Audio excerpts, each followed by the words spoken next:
Om Namo Bhagavate Vasudevaya. Om Namo Bhagavate Vasudevaya. Om Namo Bhagavate Vasudevaya. Srimad Bhagavatam, Canto 5, Chapter 5, no, Chapter 7. Chapter 7? Yeah, beginning of Chapter 7. We finished Chapter 6, discussion of the pastimes and activities and teachings and the personality of Godhead, Lord Vyāsadeva. And now we'll be reading about the activities of his number one son. He had 100 sons, and of the 100, he designated Bharat to become the leader and to take over management and to also supervise his other brothers. So this is going to be about Bharat, and the planet was named after this great soul, Bharata Varsa. So this is going way back. This is the beginning of the creation of the universe. Vyāsadeva was the 7th generation. He appeared, the first incarnation to appear is the incarnation of Vyāsadeva. There are different types of incarnations. This is a particular type of incarnation. I'm not sure which type it is, but it's the first of that type. I don't know if it's what type of expansion of the Lord. The Lord is unlimited in the ways he can expand, but for the going back to the very beginning of the creation of the universe, this was the first appearance of that type of expansion of the Lord. After that, there were many, but this was the first one, Lord Vyāsadeva. So now this is the 8th generation. This is his son. And the planet was then named after this person, Bharat Maharaj. So the beginning of the chapter, there's a little summary, so we'll know what will be discussed in the chapter. And Ma Om Vishnu Padaya Krishna Prasaya Bhutale Srimate Bhaktivedanta Swami Tinamane Namaste Saraswati Devi Gauravani Pacharane Nirvisesa Sunyavadi Bhaskita Desatari Shri Krishna Chaitanya Prabhu Nityananda Shri Advaita Gadadhar Srivasadi Gaur Bhaktivinoda Kijai. Hare Krishna, Krishna Krishna, Hare Hare, Hare Rama, Rama Rama, Hare Hare. Activities of King Bharata. In this chapter, the activities of King Bharata Maharaj, the emperor of the whole world, are described. Bharata Maharaj performed various ritualistic ceremonies and satisfied the Supreme Lord by his different modes of worship. In due course of time, he left home, resided in Hardwar, and passed his days in devotional activities.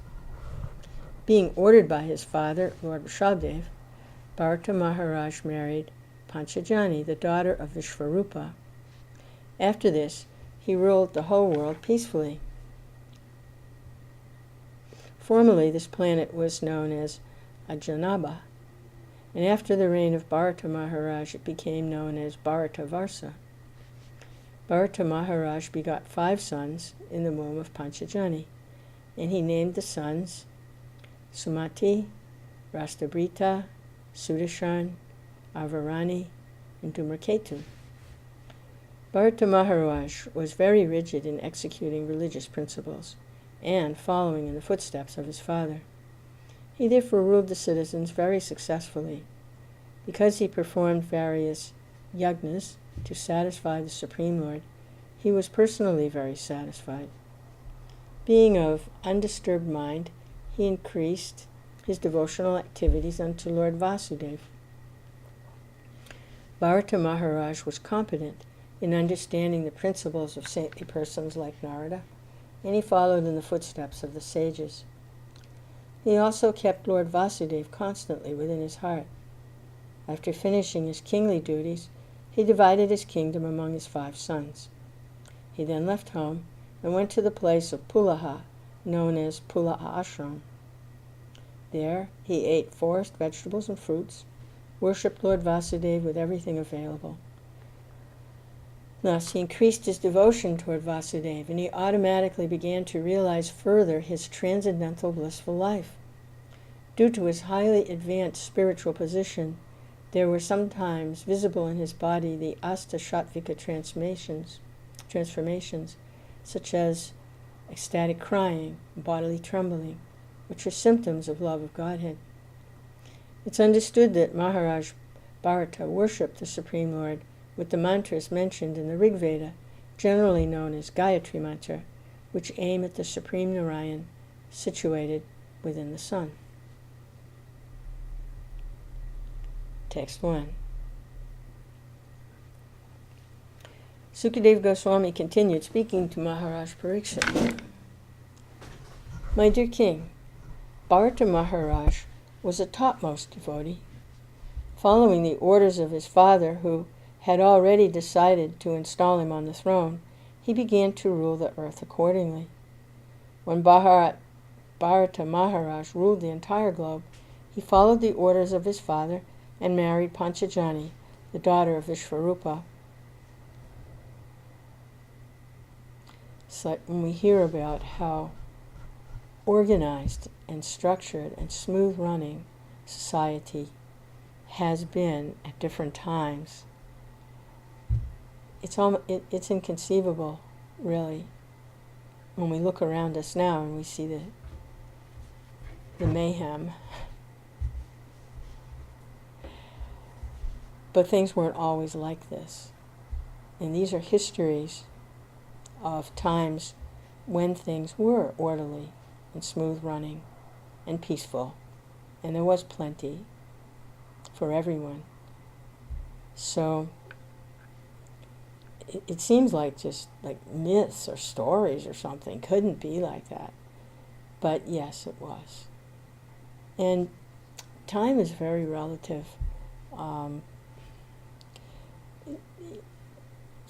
If you compare it to our lifespan, which if we're lucky, in this day and age, you make it to 90 or 100. Very, very fortunate to make it that many years for a lifetime. So we just tend to only see in that lifespan. The tendency is to look around us through our senses and think that everything is exactly like what we're perceiving right now. We have very short memories because even a few years ago it wasn't like this. It's some older people, when they reach ripe old ages, they've experienced enough changes in the external world that it's possible for them to have a little perspective. But still, the present moment, because of the senses, is so demanding that we actually don't remember. We don't remember all the changes because we're fully absorbed sensually in the present moment. It's like it could have been a dream or something. It's always just the present. So by hearing these histories, we can gain some perspective and get beyond the limitations of our senses for acquiring information and knowledge about existence. So, yes, there was a time when the planet was orderly and structured and everything was peaceful and happy. There's no purport here, so we'll go on. Text 2. Translation. Just as the false ego creates subtle sense objects, Maharaj Bharata created 5 sons in the womb of Panchajani, his wife. These sons were named Sumati, Rastabrita, Shudashan, Avarana, and Dhumraketu.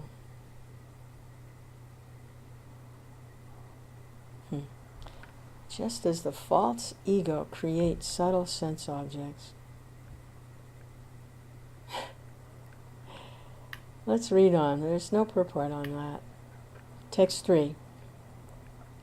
Formerly, this planet was known as Ajanaba Varsha, but since Maharaj Bharata's reign, it's become known as Bharata Varsa. Commentary of Prabhupada. This planet was formerly known as Ajanaba because of the reign of King Nabi. After Bharata Maharaj ruled the planet, it became celebrated as Bharata Varsa. Yeah, Nabi is in his line, King Nabi. He's a descendant of King Nabi. I don't know, back a few generations. Text 4. Maharaj Bharata was a very learned and experienced king on this earth. He perfectly ruled the citizens, being himself engaged in his own respective duties. Maharaj Bharata was as affectionate to the citizens as his father and grandfather had been. Keeping them engaged in occupational duties, he ruled the earth. Affectionate. Can you imagine an affectionate leader who actually cares about the citizens? Seems inconceivable, doesn't it? But that's actually one of the qualifications for leadership, is they should have some affection for their citizens and see to their welfare. Just like children, citizens are dependents. Of course, that's not the system of government now. The system of government's a little different. But whatever the system of government is, whether it's coming down through royal families and through qualified personalities, not just blind inheritance, but here we see Lord Vyāsadeva, of his 100 sons, Bharata stood out as being qualified for leadership. So whether the leader is found that way or by votes, the idea is qualification. So previously we were reading that if the citizens, the form of now in most countries and around the world is the populace choose someone.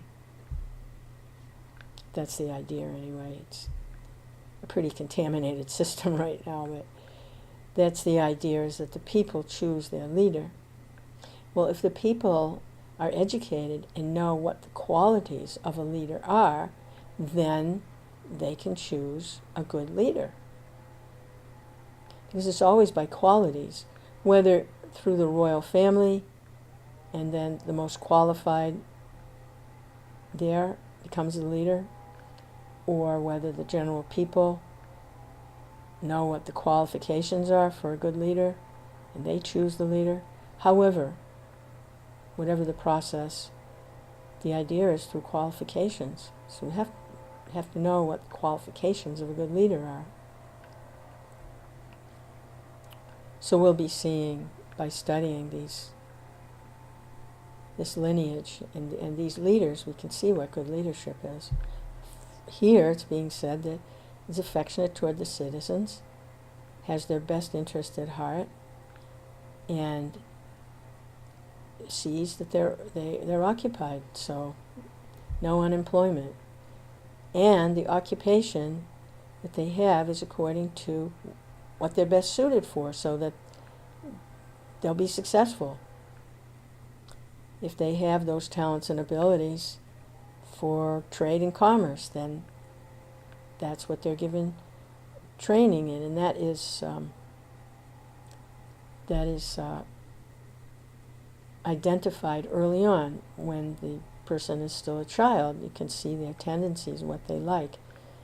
farming or agriculture, or if they're very self-controlled and always keeping very clean and inclined towards study, then they give facility for Brahminical service, priestly service.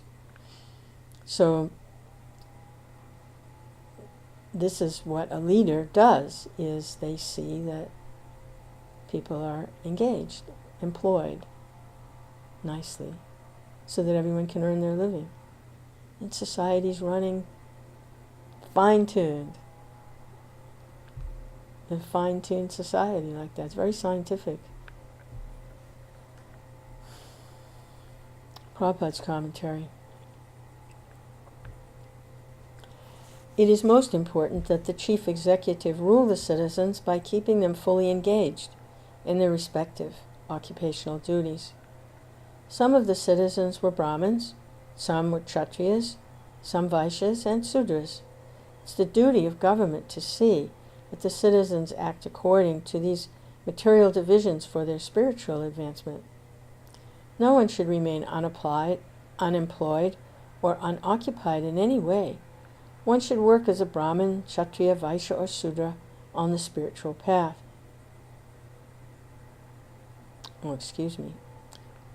Try that again. One must work as a Brahmin, Kshatriya, Vaishya, or Sudra on the material path. And on the spiritual path, everyone should act as Brahmin, Brahmachari, Grihastha, Vanaprastha, or Sannyas. Although formerly the government was a monarchy, all the kings were very affectionate toward the citizens, and they strictly kept them engaged in their respective duties. Therefore, society was very smoothly conducted. So, it's like a train running on two rails. The material path is according to the varnas, what a person's occupational, what they're best suited for in their occupational activities. And then on the spiritual side, how they're situated in the ashrams, student life, married life, semi-renounced, and totally renounced. So on the material side and the spiritual side, running together toward the ultimate goal, love of God, devotional service to the Lord. So the citizens are engaged not just for material advancement, but in the mood of devotion, in the spirit of devotion to the Lord, they're engaged. In the spirit of devotion. That is what makes the society successful. It's infused with the spirit of devotion. And the leader of the society, that's where the affection comes in. How can he feel affection for the citizens unless he's engaged in the spirit of devotion himself? So the leader is going to be a devotee of the Lord. And that's how that affection filters down, because in devotion to the Lord, someone recognizes all living entities as part and parcels of the Lord. And so a natural affection is there for the Lord and for all his parts and parcels. Everyone's actually a servant of the Lord, either consciously or unconsciously, either directly or indirectly. So actual devotion to the Lord, the spirit of devotion and love to the Lord, means there's going to be a spirit of love and affection for the other servants. No room for envy or jealousy. There's no room for that.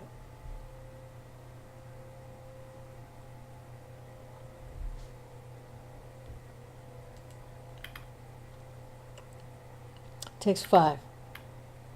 With great faith, King Bharata performed various kinds of sacrifice. He performed the sacrifices known as Agnihotra, Darsha, Purnamasa, Chaturmasya, Pashu Yagna, wherein a horse is sacrificed, and Soma Yagna, wherein a kind of beverage is offered. Sometimes these sacrifices were performed completely, and sometimes partially. In any case, in all the sacrifices, the regulations of Chaturhotra were strictly followed. In this way, Bharata Maharaj worshipped the Supreme Personality of Godhead. There were different procedures in different times and ages for performing devotional service to the Lord. And at this time, these sacrifices were the procedure. And there's a sacrifice now also, but it's not Agnihotra, Darsha, Purnamasa, Chaturmasya, Pasha.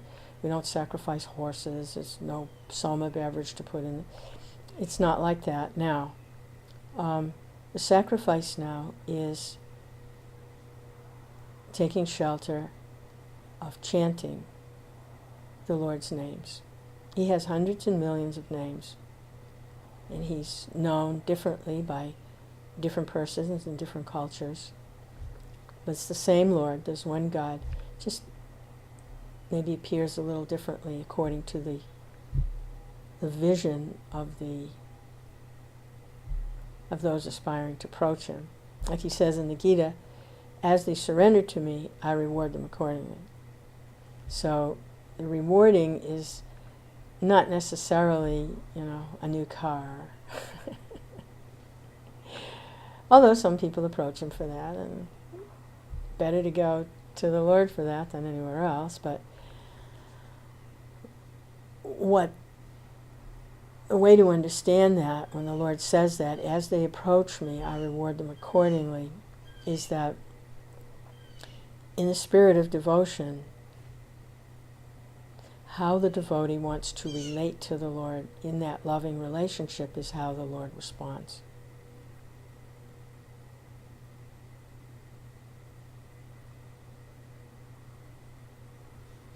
So, in this sacrifice of chanting the holy names, he's made approach to him very easy.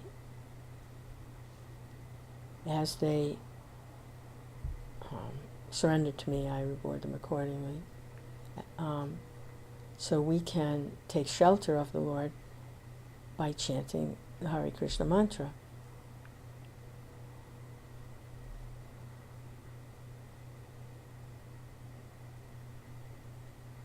And devotion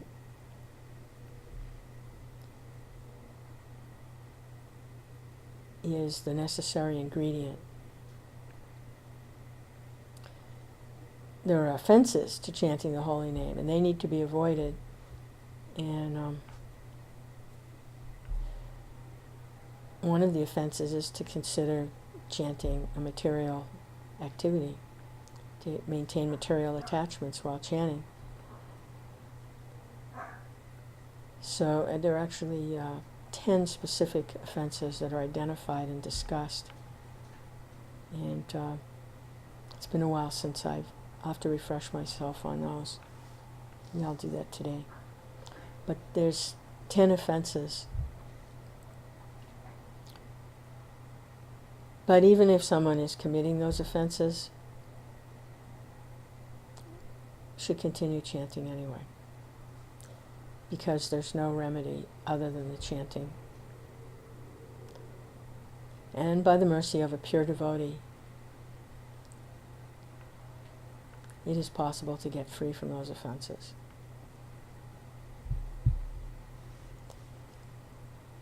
Chanting of the holy name always has potency, always. Even if someone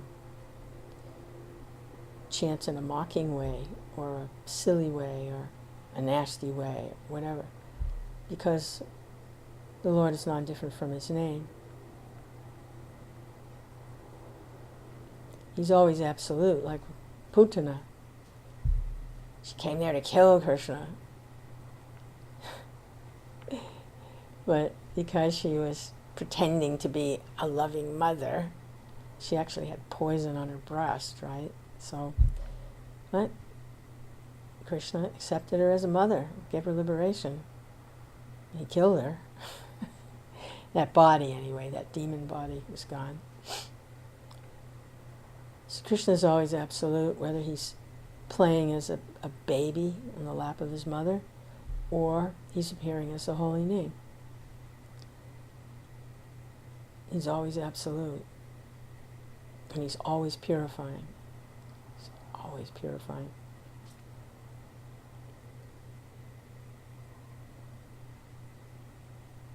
And it's by devotion that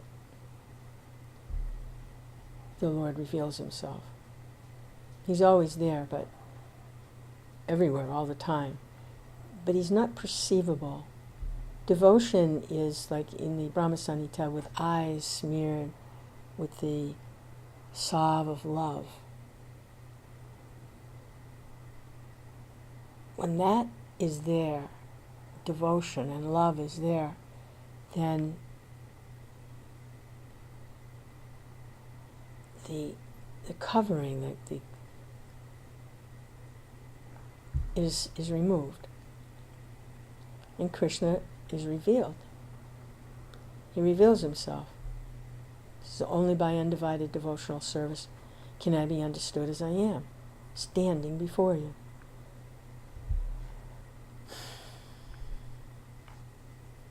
So, as soon as the living entity desires, they hear about these things, and then they desire to experience this, everything opens up. They come into contact with persons who have pure devotion, either through their writings or sometimes in person. It's rare in person, but sometimes. And even a moment's association with such a person completely change a person's life.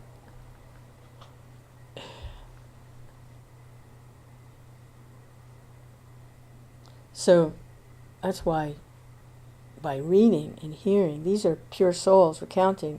Sukadeva Goswami, pure devotee. Maharaj Parikshit, pure devotee. Okay, pure devotee, pure devotee, pure devotee. Devotion. It's like say that and don't even know what we're saying. I'm pure devotee. Pure devotion to the Lord. It's not just a catch-all phrase. It's pure devotion to the Lord. So, King Bharata is the direct offspring from the incarnation of God, Lord Vyāsadeva. So he's not an ordinary person. And he is serving his father's instructions. And he is a pure devotee. Elevated devotee. I don't see saying that he's necessarily like a Paramahamsa or completely, but he's very, very, very elevated in devotional service and very responsible.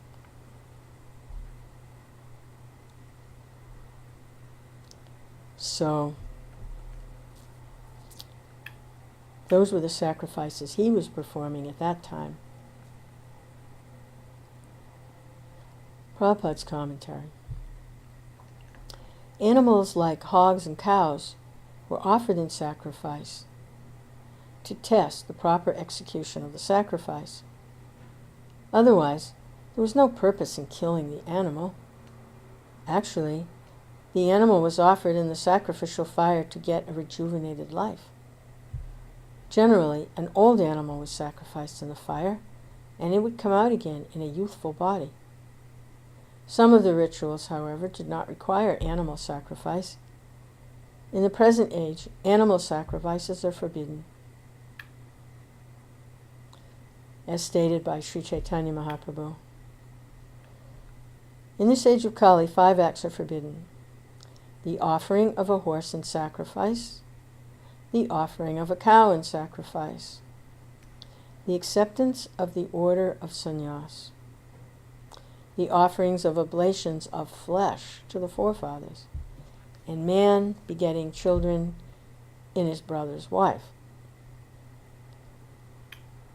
Such sacrifices are impossible in this age due to the scarcity of expert Brahmins who are able to take the responsibility. In the absence of these, the Sankirtan Yagna is recommended. Yagnai Sankirtana Praya Yajantihi Sumedasa. After all, sacrifices are executed to please the Supreme Personality of Godhead. Yagnartha Karma. Such activities should be carried out for the Supreme Lord's pleasure. In this age of Kali, the Supreme Lord, in his incarnation as Sri Chaitanya Mahaprabhu, should be worshipped with his associates by performance of Sankirtan Yagna, the congregational chanting of the Hare Krishna mantra. This process is accepted by intelligent men. Yagnai Sankirtana Praya Yajantihi Sumedasa. The word Sumedasa refers to intelligent men who possess very good brain substance. Specifically, the congregational chanting of the holy name.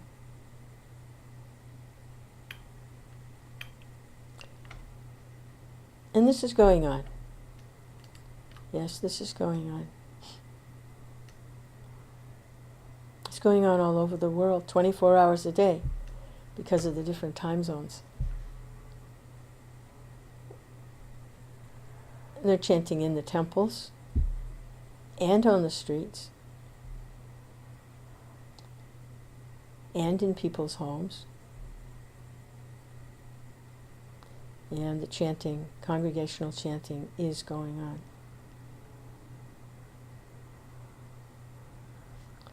Hare Krishna.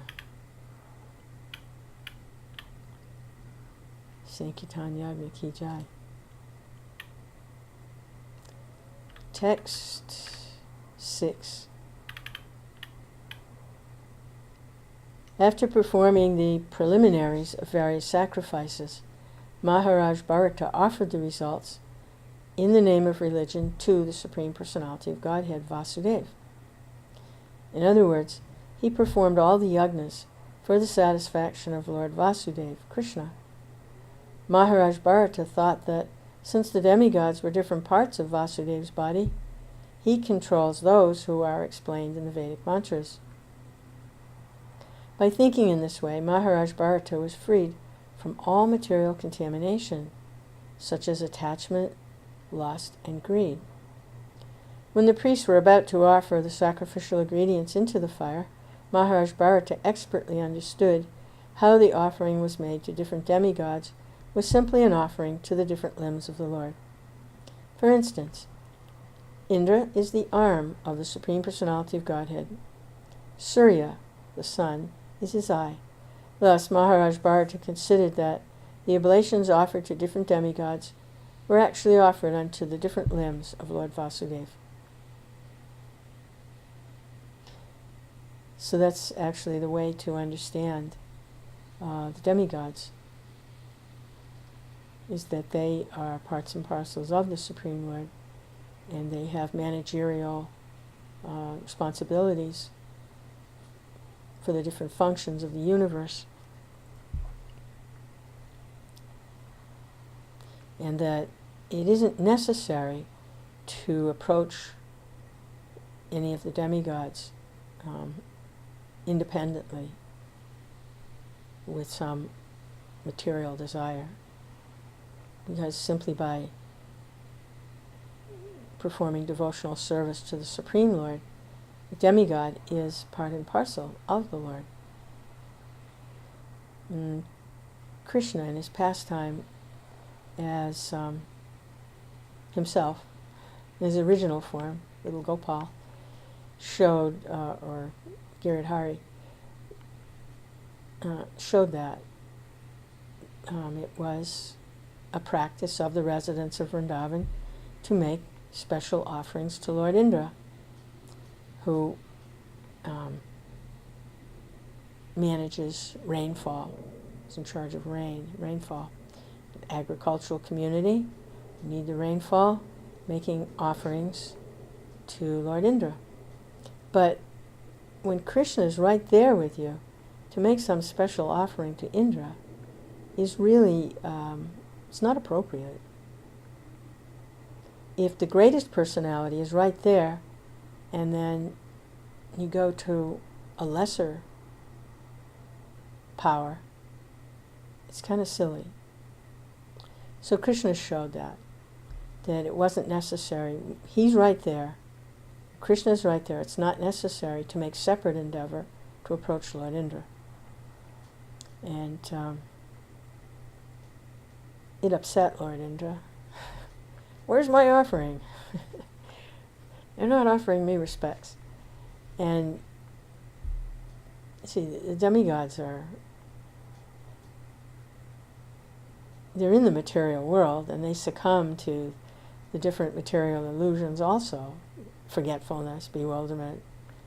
Especially Indra, he has a big problem with enviousness. He gets envious very easily. He's worried about job security, I guess. He's attached to being Indra. Doesn't want anybody outdoing him in any way. So he didn't recognize personality of Godhead playing as a small child in Vrindavan. As a little cowherd boy.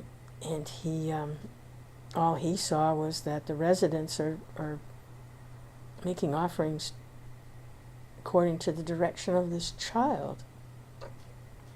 He didn't recognize it was personality of Godhead. And of course he responded with torrents of rain and storms and tried to drown everyone. He made a big commotion. He was enraged. But Krishna protected everyone. He performed one of his miracles. It reminds us that although he plays as an ordinary human being, he's not an ordinary human being. And he lifted a whole mountain and made it like an umbrella to protect from the torrents of rain. Everyone, all the residents of Vrindavan. There were a lot of residents. We were reading that there were thousands of cowherd boys and thousands of cows. So it wasn't just a few people. It was significant gathering there. And everyone took shelter. And then Indra saw this amazing, inconceivable pastime. And this Krishna. And prayed to the Lord to please forgive him his mistake.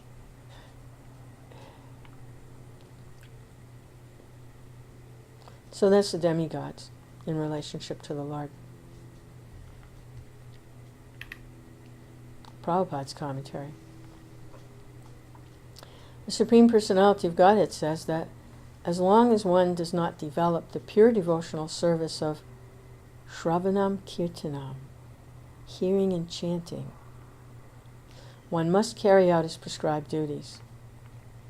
Boy, that's an interesting sentence. I'm going to read that again. The Supreme Personality of Godhead says that as long as one does not develop pure devotional service of Shravanam Kirtanam, hearing and chanting, one must carry out his prescribed duties.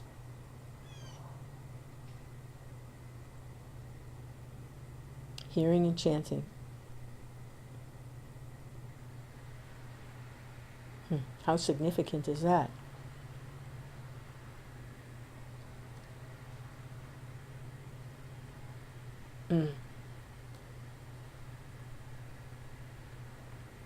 The hearing and chanting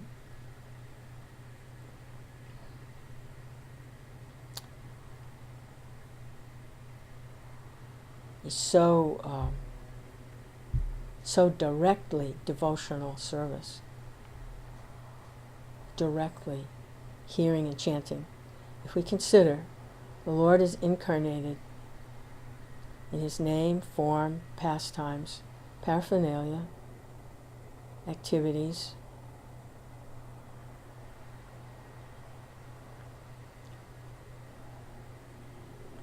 So hearing and chanting the pastimes of the Lord is direct devotional service. And what are prescribed duties? Well, prescribed duties are according to varnas and ashrams. Prescribed duties have two aspects to them. One is on the material side, according to one's natural proclivities for earning a living and so on. And the other is spiritually situated within society. But hearing and chanting doesn't even go there. Hearing and chanting is directly devotional service to the Lord as He is incarnated in sound. So that means that takes a higher precedence. It's kind of like in the Bhagavad Gita when Arjuna is, it's interesting, that's an interesting mix there, because there Krishna's actually saying, perform your prescribed duties.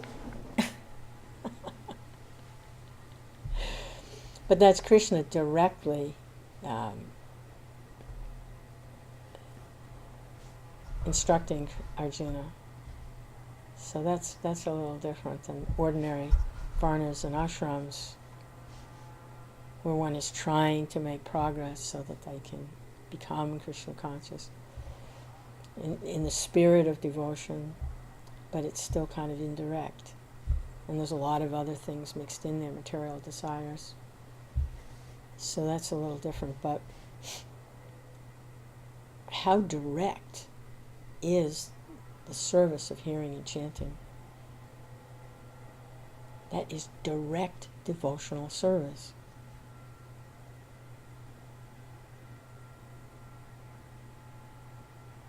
And the more one can engage in that, that's the higher precedence.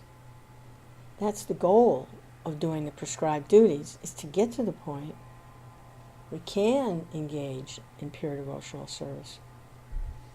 So the prescribed duties is kind of a on the way to devotional service kind of thing, preparing one. But hearing and chanting is devotional service. And it can be done anywhere, anytime. There's no impediments. It can be done softly on beads or without beads. The chanting. Hearing from the scriptures. Hearing from the realized souls. Hearing from the devotees.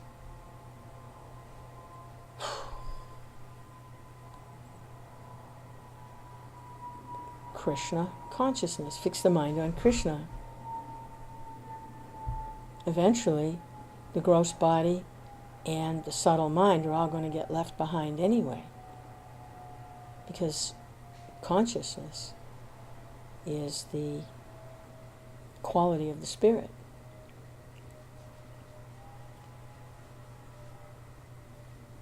So, becoming conscious of Krishna by hearing and chanting,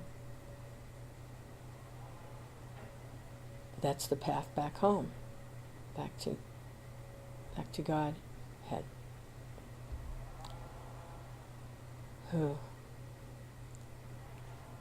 Since Bharata Maharaj was a great devotee, one may ask why he performed so many sacrifices that are actually meant for karmis. The fact is, he was simply following the orders of Vyāsadeva. As Krishna says in Bhagavad Gita, Sarvadhaman Parityaja Mamikam Saranam Vraja.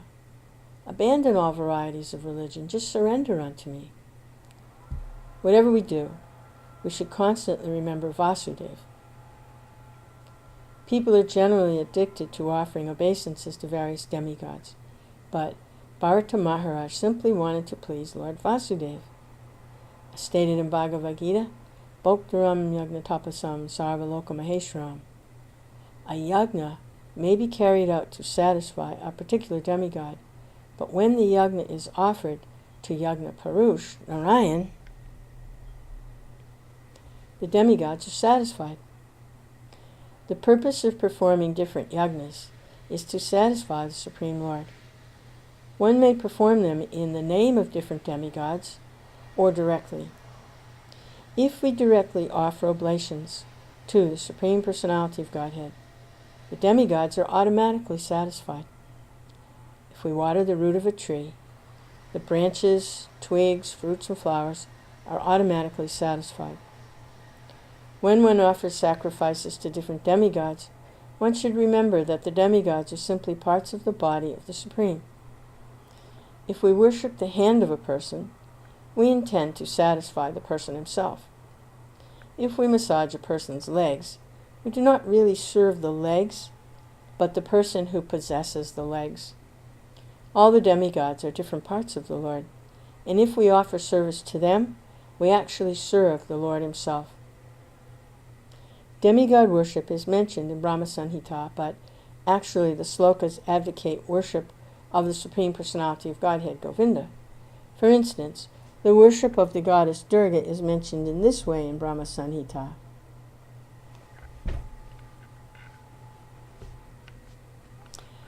Following the orders of Sri Krishna, the goddess Durga creates, maintains, and annihilates. Sri Krishna also confirms this statement in Bhagavad Gita. Maya Yakshena Prakrite Suyite Sacharacharam. This material nature is working under my direction, O son of Kunti, and it is producing all moving and unmoving beings. We should worship the demigods in that spirit, because the goddess Durga satisfied Krishna. We should therefore offer respects to goddess Durga, because Lord Shiva is nothing but Krishna's functional body. We should therefore offer respects to Lord Shiva. Similarly, we should offer respects to Brahma, Agni, Surya. There are many offerings to different demigods. One should always remember that these offerings are usually meant to satisfy the Supreme Personality of Godhead. Bharata Maharaj did not aspire to receive some benediction from demigods. His aim was to please the Supreme Lord. In the Mahabharata, among the 1,000 names of Vishnu, it is said, the enjoyer of yajna, the performer of yajna, and yajna itself are the Supreme Lord. The Supreme Lord is the performer of everything, but out of ignorance the living entity thinks he's the actor. As long as we think we are the actors, we bring about karma bandha. If we act for yajna, for Krishna, there's no karma bandha. Yagnar tat kamanonyatra lokoyam karma bandhana.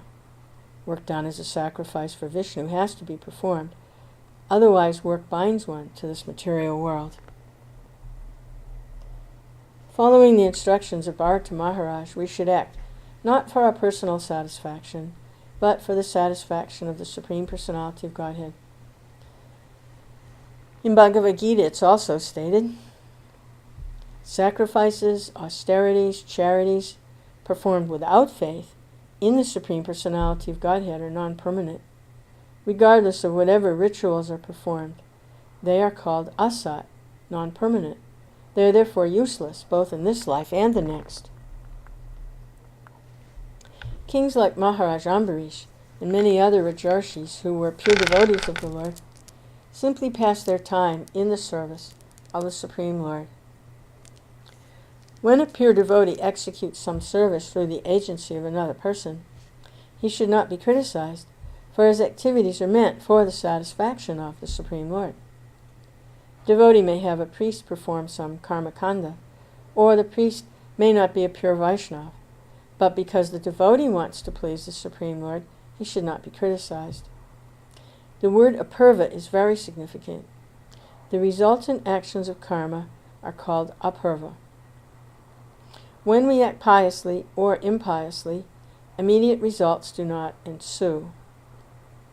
We therefore wait for the results, which are called apurva.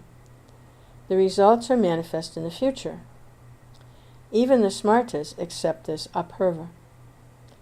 Pure devotees simply act for the pleasure of the Supreme Personality of Godhead.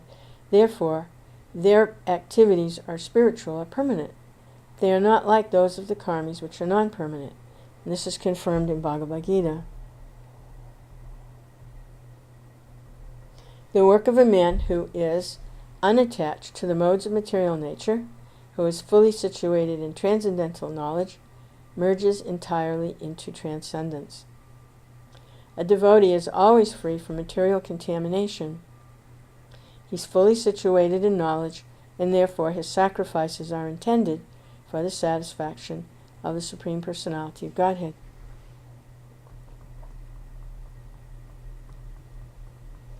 Text 7. In this way, being purified by ritualistic sacrifices, the heart of Maharaj Bharata was completely uncontaminated. His devotional service unto Vyāsadeva, Lord Krishna, increased day after day. Lord Krishna, the son of Vāsudeva, is the original personality of Godhead, manifest as the Supersoul, Paramatma, as well as the impersonal Brahman. Yogis meditate upon the localized Paramatma situated in the heart. Jnanis worship the impersonal Brahman as the Supreme Absolute Truth. And devotees worship Vāsudeva, the Supreme Personality of Godhead, whose transcendental body is described in the Shastras.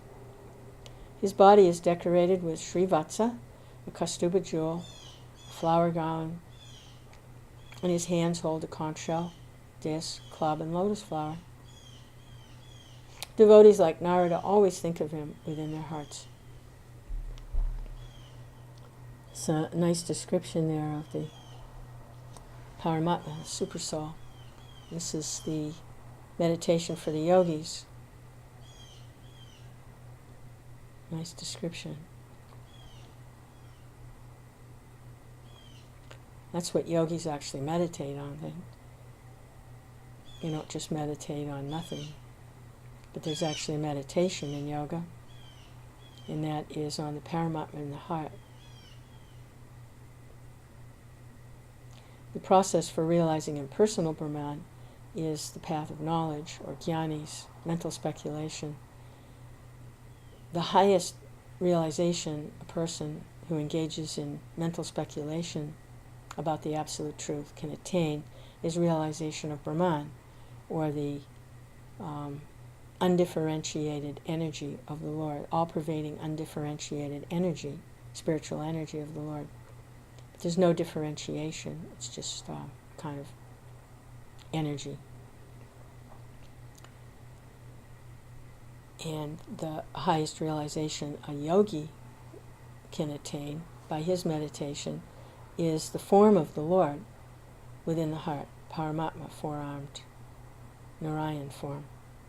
He's described here as decorated with Srivatsa, Kaustubha jewel, flower garland, holds a conch shell, disc, club, and lotus flower.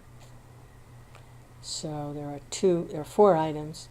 2 are for the devotion, and 2 are for those who are inimical. So the disc and the club are the weapons, and the conch shell and the lotus flower are for the spirit of devotion. So devotees like Narada always think of him within their hearts. Prabhupada's commentary. Lord Vāsudeva, or Sri Krishna, the son of Vāsudeva, is the Supreme Personality of Godhead. He's manifest within the hearts of yogis in his Paramatma feature. And he is worshipped as impersonal Brahman by jnanis. The Paramatma feature is described in the Shastras as having 4 hands, holding a disc, a conch shell, a lotus flower, and a club, as confirmed in Bhagavatam. Paramatma is situated in the hearts of all living beings. He has 4 hands, which hold 4 symbolic weapons. Interesting. Prabhupada compares, he calls all of them weapons. The lotus flower weapon? Well, perhaps, 4 weapons. All devotees who think of the Paramatma within the heart worship the Supreme Personality of Godhead as the temple deity. All devotees who think of Paramatma within the heart worship the Supreme Personality of Godhead as the temple deity.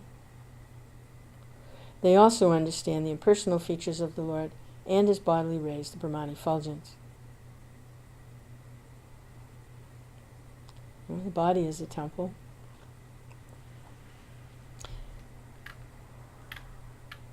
Text 8. Destiny fixed the time for Maharaj Bharata's enjoyment of material opulence at 1,000 times 10,000 years. When that period was finished, he retired from family life, divided the wealth he had received from his forefathers among his sons. He left his paternal home, the reservoir of all opulence, and started for Pula Ashram, which is situated in Hardwar. Shalagram Shilas are obtainable there. 1,000 times 10,000 years.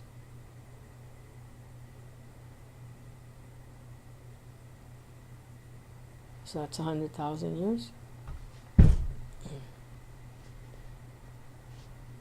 That was the lifespan in the Satya Yuga, is 100,000 years. Prabhupada's commentary. According to the law of Dayabhak, when one inherits an estate, he must hand it over to the next generation. Bharata Maharaj did this properly. First he enjoyed his paternal property for 1,000 times 10,000 years. At the time of his retirement, he divided his property among his sons and left for Pula Ashram. Text 9.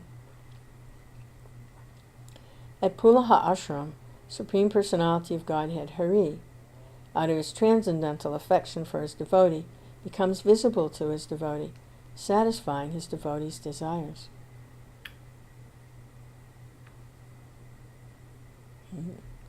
Prabhupada's commentary. The Lord always exists in different transcendental forms, as stated in Brahma Sanhita. The Lord is situated as himself, Lord Krishna, the Supreme Personality of Godhead, and he's accompanied by his expansions like Lord Rama, Baladev, Sankarshan, Narayan, Mahavishnu, and so on.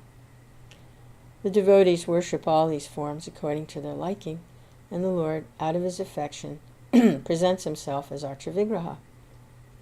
He sometimes presents himself personally before the devotee out of reciprocation or affection. The devotee is always fully surrendered to the loving service of the Lord, and the Lord is visible to the devotee according to the devotee's desires. He may be present in the form of Lord Ram, Lord Krishna, Lord Nrsimha, and so on. Such is the exchange of love between the Lord and his devotees.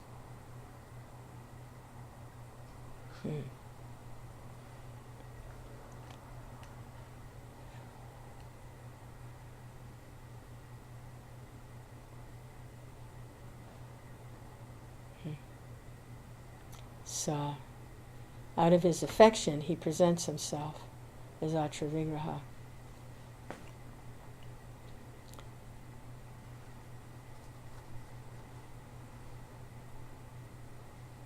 Has no other purpose than to, the Lord has no other desire really except for loving exchanges. So out of his affection, he presents himself as Archavigraha.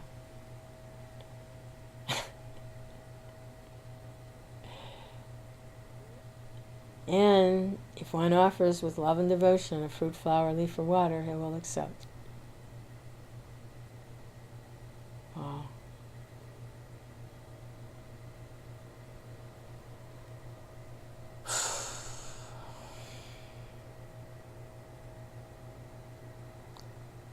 Catch the essence of what it means to serve the Lord. We catch that essence. And please the Lord. The Lord will be very pleased. Out of his affection, he appears as Archavigraha.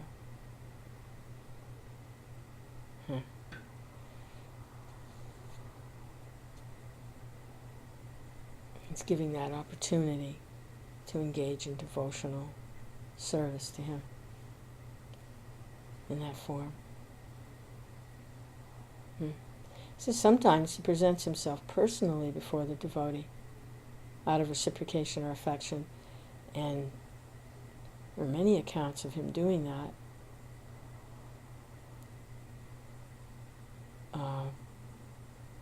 Who was the elephant that had that problem? It was an elephant that was attacked by a crocodile. He had been a devotee in a previous life, but he had to take birth as an elephant from some mistakes he made, and from some deviations. And when he was being attacked by this crocodile, he called out in all sincerity to the Lord. And out of affection, the Lord came, appeared personally before him, and delivered him from the danger. Took him back home, actually. And also Dhruva Maharaj. After Dhruva took shelter of Narada, his spiritual master, and although he had a strong material desire, he wanted a kingdom.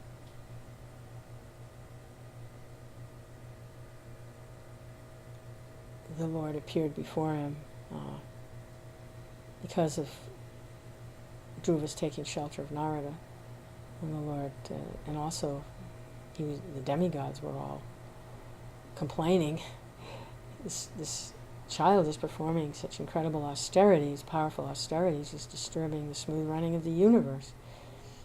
To go see what. So he, out of affection for Dhruva, he appeared personally. Of course, when Dhruva saw him, all the things that were so important to him, that drove him to perform these austerities, he called them broken glass. Who cares? I've seen you. I'm the most priceless gem. What do I care about all of that?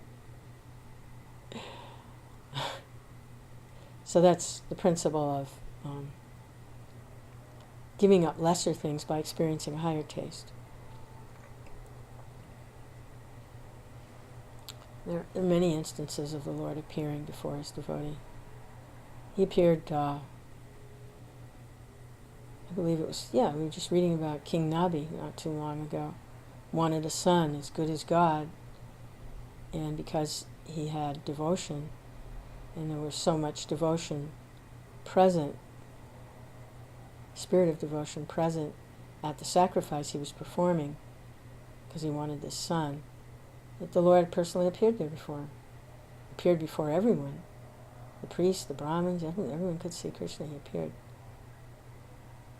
And, of course, real famous one, Shingadev. Out of affection for Prahlad, he appeared. And took care of the protagonist there, Hiranyakashipu.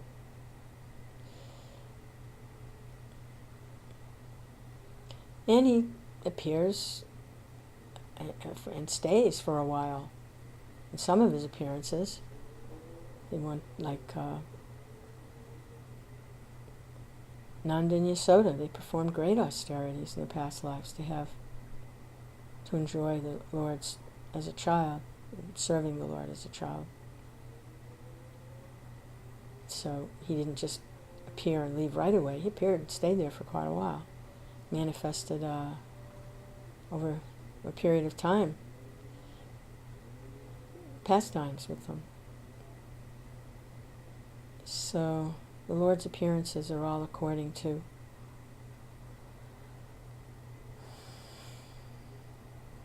the desire to serve the Lord in love of the devotee. It says he's conquered by loving devotional service. So,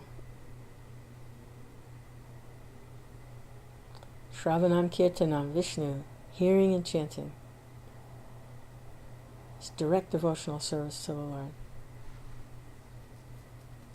He's appeared as the holy name, so we can have constant association with him. Constant, it's up to us. Of course, in his Shikshastika prayers, he reveals the unfortunate nature of people in this age that have no attraction for these holy names. Even though you invested all your transcendental potencies. And there's no hard and fast rules for chanting. I still don't have any attraction.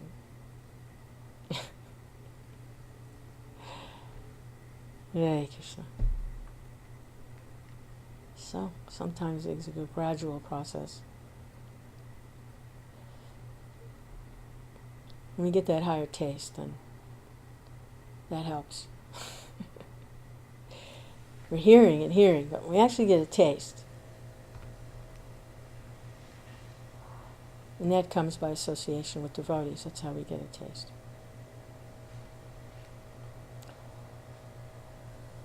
So,